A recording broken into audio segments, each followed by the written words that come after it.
시청자 여러분 안녕하십니까? 전국 투자자 교육협의회 최갑수입니다. 첫 번째는 그 금리 인상기의 투자 전략, 두 번째 시간에는 변동성 장세 하에서 주식 투자를 어떻게 할 것인지 여기에 대해서 알아보도록 하겠습니다. 강연자로 차영주 YG경제연구소장 모셨습니다. 안녕하십니까? 네. 그 연초에 코스피 지수가 그 2,988 정도 됐었고 코스닥이 1,037이었었는데 연초에 그 거래소에서 시무식 할 때에 양 대선 후보가 오셨었거든요. 해가지고 그때만 하더라도 약간 장밋빛 환상에 보이는 뉘앙스가 풍겼었는데 미국발 또 이 악재로 해서 우리도 고전을 이제 못하고 있거든요. 현재 그 시황에 대해 전반적으로 한번 리뷰를 한번 해주시죠. 예, 지금 현재 주식시장이 1월 달 초만 하더라도 굉장히 좋았었습니다만, 네. 여러분들이 기억하시다시피 1월 중순에 LG에너지솔루션, 기업 공모주가 있었고요. 그리고 설 연휴가 지나면서부터, 시장의 상황들이 조금 바뀌기 시작했다. 이렇게 설명을 드릴 수가 있겠죠. 네. 지금 시장이 가장 우려하는 것은 미국발 금리 인상에 대한 부분들입니다. 지금 뭐 미국이 금리 인상한다라는 것은 다 알려진 사실이긴 합니다만, 이런 것들에 대해서는 시장이 어느 정도 적응을 했죠. 네. 근데 이제 새롭게 대두되는 것은 금리 인상 횟수가 몇 차례가 될 것이냐. 지금 이제 네. 얘기가 나오는 것은 기존에 나왔었던 3차례에서 4차례보다 좀 더 많아질 우려성. 네. 여기에 이제 그 금리 인상의 속도. 그러니까 지금 현재 우려되고 있는 것들이 3월 달에 이제 금리 인상이 3월부터 시작이 될 텐데 통상적으로 금리 인상은 25bp, 0.25%포인트씩 인상을 되는데 지금 미국 경기가 워낙 좋습니다. 그러다 보니까 일각에서는 50bp 정도 인상에 대한 얘기도 나오면서 이렇게 속도가 가팔라지게 된다라면 시장이 적응할 시간을 갖지 못하게 되기 때문에 이를 또 우려하고 있다. 이렇게 좀 말씀을 드릴 수가 있겠죠. 또 한 가지 지금 주식시장에 있어서 악재라고 보여진다라면 인플레이션을 또 들 수가 있겠습니다. 네. 지금 지정학적 리스크와 수요가 또 견인하는 유가가 지금 현재 $90 선까지 올라오다 보니 지금 이제 뭐 우리가 흔히 얘기하는 $100도 머지않아 달성할 가능성도 대두가 되고 있고요. 이러한 문제점에 대해서 지금 현재 미국 대통령도 원래 미국 대통령 같은 경우 경기에 대해서 잘 얘기를 안 하는데 인플레이션에 대한 우려감까지 이제 표명을 얼마 전에 했거든요. 네. 이런 것들이 미국 증시에 있어서는 악재다. 이렇게 좀 말씀드릴 수가 있겠죠. 다행스러운 것은 그럼에도 불구하고 주식시장이 크게 변동성을 갖지 않는 것은 지금 현재 발표되고 있는 기업들의 실적이 호실적을 나타내고 있다는 겁니다. 그러니까 한편에서는 지금 금리 인상에 대한 불안감들을 나타내고 있습니다만 다른 한편에서는 경기가 회복되고 있고 기업의 실적들이 좋아지고 있다는 점, 이러한 점들이 주식시장에 있어서의 서로 좌우의 움직임을 나타내고 있다. 또 국내 시장으로 들어와서는 국내 시장이 조금 많이 빠지긴 했죠. 지금 뭐 2,800선이 깨진 상황이긴 합니다만 그래도 더 이상 밀리지 않는 것은 고객 예탁금이 풍부하게 또 유입이 되고 있다는 점도 한몫하고 있다. 이렇게 설명을 드릴 수가 있겠습니다. 네, 지금 여러 가지 말씀을 하셨는데 지금 이제 하나하나 짚어가도록 좀 예. 해봅시다. 요새 금리 인상이 이제 매스컴에 하도로 대두가 되고 있는데 그것이 우리 증시에 어떤 영향을 미칠지 하나하나 짚어주시죠. 일단 금리 인상이라고 한다라면 우리가 이제 교과서적으로 얘기한다라면 금리는 주가와 반대로 움직인다라고 얘기를 할 수가 있죠. 금리가 올라가게 된다라면 기업의 부담감이 커지기 때문에 주가는 떨어질 수 없다라는 게 이제 교과서적인 얘기입니다. 네. 하지만 이제는 조금 그 이론의 변화를 주어야 될 때가 왔다라고 말씀을 드릴 수가 있겠습니다. 지금 금리를 인상한다라는 것은 단순하게 금리를 인상하는 것들이 아니라 경기가 회복되고 있기 때문에 금리를 인상하는 거거든요. 따라서 금리 인상의 근거가 기업들의 실적 호조에 있습니다. 그러면 주가는 또 올라갈 수 있는 요소가 되는 거죠. 그러니까 네. 결국 금리 인상이 기업에 부담이 주느냐 안 주느냐인데 지금 현재 금리 수준이 워낙 저평가되어 있는 수준이고 또 과거의 고도성장기와 다르게 기업들이 그렇게 많은 자금 필요한 시대가 지났거든요. 그렇기 때문에 지금의 금리 인상은 주가에 있어서 그렇게 악재가 될 수는 없다. 단 지금 이제 금리 인상이라는 것은 유동성을 조금 줄여줄 수 있는 역할을 하기 때문에 네. 그러한 면에 있어서 시장이 조금 변동성을 갖는 것이지 네. 장기적인 입장에서 본다라면 금리 인상은 항상 시장에 중립적인 영향을 미쳐왔다. 이렇게 말씀드릴 수가 있겠습니다. 제 말씀을 정리를 해보면은 그 단기적으로는 시장에 영향을 줄 수가 있는데 네. 중장기적으로 봤을 때는 그렇게 나쁜 편만 아니다. 그렇습니다. 이렇게 말씀을 하시는 예. 거고. 그다음에 이제 미국의 그 금리 인상 한다는 얘기가 자꾸 들리고 있는데 금리를 인상한다면 경기 개선 효과도 있어 보이는데 그렇죠. 그렇다면 그 주식시장에 또 호재로 작용할 수 있는 그런 것도 않으신가 모르겠네요. 예, 그렇습니다. 그런 부분들을 좀 더 세밀하게 좀 살펴보면 네. 현재 지금 우리가 코로나 국면에서 상당히 어려운 시간들을 보내지 않았습니까? 그럼에도 불구하고 기업들은 상당히 호실적들을 좀 달성해내고 있습니다. 지금 2021년 이제 실적 데이터들이 나오고 있는데요. 네. 실적 데이터들을 보게 된다면 물론 2020년에 워낙 어려웠었기 때문에 소위 말해서 기저효과, 그러니까 안 좋았었던 것을 감안했을 때 2021년이 좋았던 것은 사실입니다. 하지만 앞으로도 경기에 대한 것들, 기업 실적은 좋아질 것이다라고 보여지고 있고요. 이런 것들이 현재 지금 인플레이션을 자극하고 있고 이런 것들이 현재 지금 금리를 인상시키려는 요소로 작용하고 있다라고 보여지는 거죠. 따라서 연결고리를 놓고 본다라면 현재 지금 기업의 실적이 탄탄하기 때문에 미국이 자신 있게 50bp까지 금리를 올리겠다라는 얘기가 들릴 정도로 현재 지금 미국 시장에 있어서 그리고 글로벌 경기에 있어서는 전반적으로는 금리 인상에 대한 그 원인이 기업 실적에 있기 때문에 긍정적이다 이렇게 말씀드릴 수가 있겠습니다. 지금 이제 말씀하시는 거를 보게 되면은 이제 미국이 금리를 올리는 거는 기정사실화 되고 있는데 네. 그렇다면은 이게 과연 언제 할 것이냐. 그렇죠. 또 몇 번 정도 횟수를 어떻게 할 것이냐. 이거로다가 이제 귀결이 될 것 같은데 어떻게 보시는지.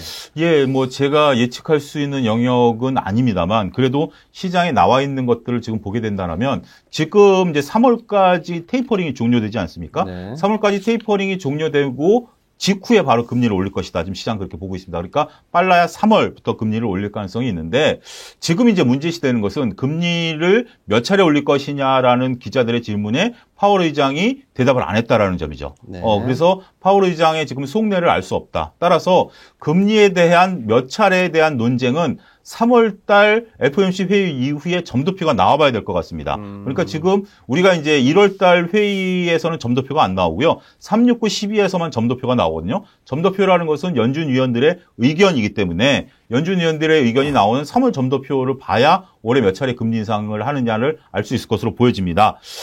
근데 지금 또 문제시되는 것은 두 가지입니다. 3월 달에 금리 인상은 기정사실로 되어 있습니다만 앞서 언급드렸다시피 50bp를 하겠느냐. 이게 첫 번째고요. 두 번째는 이제 대차대표 축소죠. 소위 말해서 대차대표를 축소하게 된다라면 급속도로 유동성을 회수할 수 있기 때문에 이런 것들이 시장에 충격을 줄 가능성이 높다라는 점이 현재로서의 변동성 원인이다. 이렇게 설명을 드릴 수가 있겠습니다. 미국 지금 말씀하신 걸 보기에 미국 같은 경우는 3월 달은 기정사실화로 그렇습니다. 예. 나오는 거고 그다음에 휘슈 같은 경우에는 파월 의장이 구체적으로 언급을 안 하기 때문에 아직 모르겠다. 예. 하는 걸로 말씀이 되는데 그렇다면 우리 국내로 이제 시각을 돌려서 우리도 지금 금리 인상 문제 때문에 그 젊은 친구들 같은 경우에 주택 대출을 받았던 그렇죠. 것도 좀 골치 아파지고 하는 건데 그 우리나라 같은 경우에는 지금 금리 인상 시기 또 한다라면 또 몇 포인트 올릴지 이게 또 가장 중요하단 말이에요. 이건 어떻게 그렇습니다. 보시는 거예요? 지금 현재 이주열 한은 총재의 임기가 3월 말까지입니다. 네. 근데 3월 말이면 우리가 또 정권 교체기와 이제 또 맞물려 있지 않습니까? 3월 달에 그렇죠. 대선을 하고 5월 달에 이제 취임을 하신다 하더라도 네. 실질적으로 이제 3월 달에 이제 대선이 끝나고 나면 네. 뭐 아무래도 뭐 이제 그런 것들이 영향을 받겠죠. 네. 지금 현재 이주열 총재 임기 전에 한 차례 금리 인상을 더 하겠다 하는 지금 그렇게 밝히고 있습니다. 문제는 우리나라가 금리 인상을 하는 것이 미국 같은 경우는 미국 경기가 좋아져서 금리 인상을 하는 건데 우리나라 경기와 상관없이 금리 인상을 해야 된다는 점이에요. 이게 왜 그러냐면 지금 미국이 금리 인상을 하게 되면 여러분들 이렇게 생각을 해보시죠. 여러분들이 글로벌 투자자라면 1% 금리를 주는 미국과 2% 금리를 주는 한국 그러면 어딜 투자하겠느냐라고 보면 당연히 미국 쪽에 투자를 합니다. 여러분들 지금 브라질 같은 경우 10% 금리지만 우리가 브라질에 투자를 안 하는 게 불안해서 투자를 안 하는 거거든요. 그런 식으로 글로벌 투자자들은 미국이 안전하다라고 생각을 하는 겁니다. 그러면 미국이 금리를 올리면 우리나라 돈이 미국으로 빨려 들어가겠죠. 이것을 막기 위한 방안은 뭐죠? 우리도 금리를 올리는 겁니다. 그래서 뭔가 어드밴테이지를 줘야 되기 때문에 우리나라 경기와 상관없이 금리를 억지로 올려야 된다는 점, 이러한 점들은 지금 말씀하신 가계부담이라든지 뭐 이런 것들 때문에 우리나라에서 곤혹스러운 상황이죠. 과거에는 우리가 이제 주택 경기라든지 이런 것들 때문에 금리를 못 올렸습니다만 이제는 미국이 금리를 올리기 시작하면 전 세계가 다 따라서 얼마 전만 하더라도 영란은행이 50bp 금리를 올린 것도 그 이유고요. 그런 것들은 우리나라 경기에는 충격을 줄 수밖에 없는 요소다. 이렇게 좀 말씀드릴 수가 있겠습니다. 지금 말씀을 보면 이제 3월 달 이전에 네. 물론 3월 9일 날 대선도 있고 네. 하는 총재의 임기 만료도 있지만 3월 이전에 한번 올릴 가능성이 있다는 거 하고 그다음에 금리 인상하는 것이 우리와 의지와 상관없이 예. 미국의 속도에 따라서 달라진다. 예. 이렇게 말씀을 하셨고요. 그러면 일단 화제를 바꿔가지고서요. 예.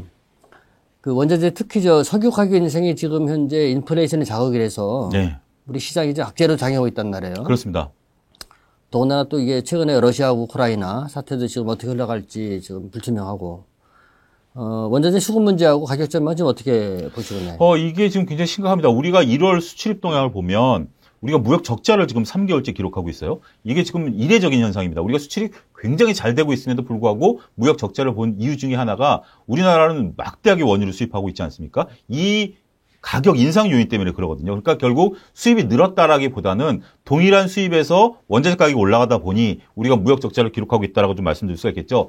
이번에 원자재 가격, 그러니까 유가라든지 이런 상승은 과거 유동성 장세랑은 다릅니다. 2020년에도 글로벌 중앙은행들이 돈을 풀었을 때도 유가가 한번 70달러까지 갔어요. 그때도 이제 100달러 간다는 얘기가 나왔습니다만, 다시 주저앉긴 했습니다만, 지금의 유가 상승은 수요가 견인하고 있습니다. 네. 지금 공장이 풀가동되다 보니 수요 견인으로 인한 유가 상승이 이루어지고 있다라고 좀 말씀드릴 수가 있겠죠. 하지만 지금 역설적으로 미국이 금리 인상을 하고 그다음에 대체화폐 축소를 하게 된다라면 아무래도 위험자산에서 안전자산으로 자금이 몰리겠죠. 그러면 일부 유동성으로 인해서 올라왔던 원자재 가격은 조금 하향 안정될 가능성도 배제할 수 없습니다. 문제는 서로 간에 어떤 게 먼저냐라는 점이겠죠.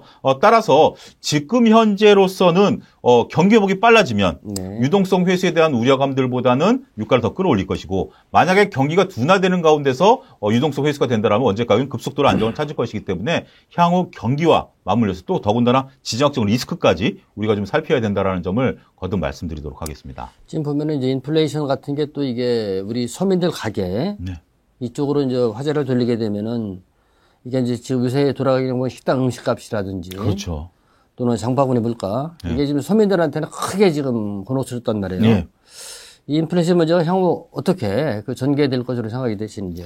지금 뭐 이제 우리나라 같은 경우 특히 경기가 양극화되고 있는 상황인데 말씀하신 것처럼 지금 이제 우리가 흔히 얘기하는 먹거리 부분들이 굉장히 많이 올라가고 있죠. 지금 뭐 소위 말해서 라면 값도 올라가고 있는 상황이기 때문에 네. 이러한 것들이 상당히 조금 뭐 관심이 쏠리고 있다라고 말씀드릴 수가 있겠죠.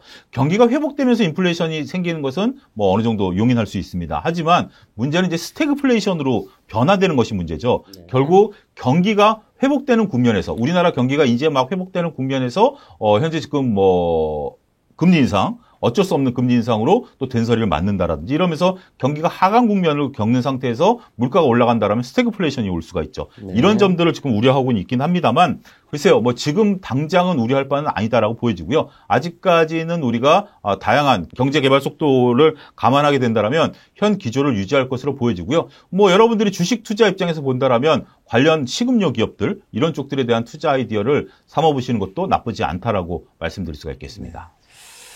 근데 이제는 약간 화제를 바꿔가지고 우리 시장 쪽으로 한번 돌려가지고 최근에 농산물 가격 상승으로다가 네. 우리 이제 주식시장에서 국내 관련주들 네. 지금 견조하게 이제 올라가고 있단 말이에요. 일반인들이 투자 전략을 어떻게 짜야 될지 한번. 예, 그렇습니다. 이제 뭐 우리가 이제 투자 아이디어의 가장 근본적인 것은 이렇습니다. 그러니까 원자재 가격이 올라가면 기업 입장에서는 매출 원가가 올라가게 되죠. 네. 매출 원가는 올라가는데 매출 가격이 고정돼 있다라면 마진이 축소되겠죠. 근데 일부 기업들은 매출 원가가 올라가는 것만큼 가격을 올려서 소위 말해서 이 원자재 가격에 대한 부담을 소비자가로 전환시키는 기업들이 있습니다. 대표적으로 우리가 고려 아연을 들 수가 있는데 이거는 뭐 소비 기업은 아니겠습니다. 제가 예를 들어드리기 위해서 고려 아연 같은 경우는 다양한 철광석 제품이 올라가면 바로 가격을 올려버리죠. 이번에도 고려아연이 실적이 굉장히 좋게 나왔거든요. 네. 근데 지금 우리가 또 주목해야 될 것은 앞서 언급드렸던 농심 같은 기업입니다. 네. 농심 같은 경우 라면 업계에서 점유율이 50%가 넘는데 총대를 맸죠. 라면 가격을 올렸습니다. 그리고 지금 현재 다양한 제품 가격들이 지금 올라가고 있는 상황이거든요. 이런 것들은 지금 현재 원자재 가격이 올라가는 것을 소비자 가격에 전이시키면서 마진을 적정하게 유지한다는 거죠. 문제는 앞으로입니다. 지금 이제 이 농산물 가격이 고공인지 언제까지 지속되지는 않을 거거든요. 네. 이게 좀 떨어지면 우리가 한번 올라갈 가격을 내리는 경우는 못 봤습니다. 그렇죠. 그러면 기업의 이익은 더욱더 늘어나게 된다라는 거죠. 그런 부분들을 감안하게 된다라면 우리가 흔히 먹고 쓰는 기업들, 뭐 제가 농심을 예를 들었습니다만 이건 하나의 이해고요. 식음료라든지 아니면 의류라든지 뭐 이런 기업들도 지금 다양하게 제품 가격을 올리고 있기 때문에 이러한 기업들을 찾아보시는 것도 좋은 투자 전략이 된다라고 말씀드릴 수가 있겠습니다. 네. 지금 강사분께서 이제 두 개의 회사를 언급을 하셨는데 네. 투자분들이 굳이 투자하실 거는 없고 네. 투자에 참고만 하시면 될 것 같습니다. 예. 그다음에 이제 모두에 얘기했던 금리 인상, 네. 금리 인상 부분으로 가서 지금 현재 그 앞으로 우리가 봤을 때 네. 그 향후 수혜를 보는 업종 또는 피해를 보는 업종은 뭐가 있을지 한번 소개를 해주시죠. 일단은 뭐 기업들의 얽히고 설킨 점들이 워낙 많기 때문에 여기서 간단하게 말씀드리기는 쉽지는 않습니다. 하지만 대표적으로 말씀을 드리면 금리 인상 수혜주라고 본다면 금융주들이 되겠죠. 지금 현재 오늘 나온 뉴스를 보니까 녹화 당일 뉴스를 보니까 은행들이 예대 마진이 33조가 늘었다. 네. 뭐 이런 뉴스들이 나오고 있습니다. 결국 금리 인상에 따른 수혜를 가장 먼저 볼 수 있는 것은 금융회사들이다라고 말씀드릴 수가 있겠고 또 앞서 언급드렸던 소비 관련주들 이런 것들도 금리 인상의 수혜주다라고 좀 말씀드릴 수가 있겠고 원자재 관련주들 이런 것들도 뭐 우리가 정제 마진이라든지 철강석 가격에 따른 뭐 가격 전이라든지 이런 부분들을 본다라면 상당히 긍정적으로 볼 수가 있고요. 피해주다라고 본다라면 성장주들이 되겠죠. 네. 성장주 같은 경우는 아무래도 유동성에 따라서 주식이 올라간 것들이 많거든요. 근데 이런 성장주들이 이제 숙제를 떠안게 됐습니다. 무슨 숙제냐면 성장성에 대해서 투자들이 그래 인정. 그래서 투자를 했단 말입니다. 그러면 시간이 지나면 성장주들이 실적을 보여줘야 돼요. 이제는 실적을 보여줘야 될 숙제를 떠안았다는 점에 있어서 성장주들도 이제 옥석가리기가 진행될 가능성이 있다. 네. 결국 과도한 기대감으로 올랐다가 실적이 안 나오게 된다라면 그런 것들은 투자자 여러분들이 조심해야 될 종목이 아니겠는가 말씀드릴 수가 있겠습니다. 지금 이제 말씀 들어보면은 수혜주들은 이제 금융업종이라든지 예. 소비 관련주 또는 원자재 관련주 언급을 해주셨는데 한번 참고로 해볼 필요가 있겠고요. 마지막으로 저 개미들이 그 금리 인상기에 전반적으로 어떻게 그 투자 포트폴리오 전략을 짜야 될지 조언해 주겠다면 한 말씀 해 주시죠. 예, 일단 지금 뭐 오랜 경험이 있으신 분들이라면 뭐 이러한 상황들을 잘 이해하실 수 있겠습니다만 문제는 이제 2020년에 새롭게 주식시장에 들어오신 동학개미 소위 그런 분들 입장에서는 금리 인상이라는 게 굉장히 당혹스러울 겁니다. 그렇지만 이런 금리 인상이라는 것은 모두에도 말씀드렸다시피 장기적으로 본다라면 시장에 있어서 나쁜 요소는 아니지만 지금 일단 시장에 있어서는 돈을 풀어놓은 것을 회수하겠다라는 거 아니겠습니까? 그런 것들에 대한 우려감으로 변동성이 커지고 있다는 거죠. 따라서 과도한 성장주들에 대해서는 변동성이 심화될 가능성이 있습니다. 따라서 금리 인상기에는 무조건 그냥 버텨보자라는 심정보다는 여러분들의 옥석 가리기에 따른 리스크 관리를 좀 심각하게 고민해 보셔야 된다라고 말씀드릴 수가 있겠고 결국 우리가 항상 원칙대로 말하는 투자는 여유자금으로 긴 호흡으로 하라라는 원칙이 이럴 때 또 적용이 되는 겁니다. 결국 증시라는 것은 이렇게 요동을 치는데 항상 2020년은 잘 올라오기만 했었다는 거죠. 이제는 요동을 치는 시기입니다. 이거를 잘 견뎌낸다라면 주식시장은 다시 또 올라갈 수 있기 때문에 긴 호흡으로 중기적으로 접근을 하셔서 마음을 먹으셔야 되지 않을까 말씀드릴 수 있겠습니다. 지금까지 금리 인상 또 인플레이션 관련된 내용 말씀해 주시고 또 거기에 관련된 수혜업종을 말씀해 주셨는데 투자에 참고해 주시기 바랍니다. 잠시 후 2부에서 뵙겠습니다.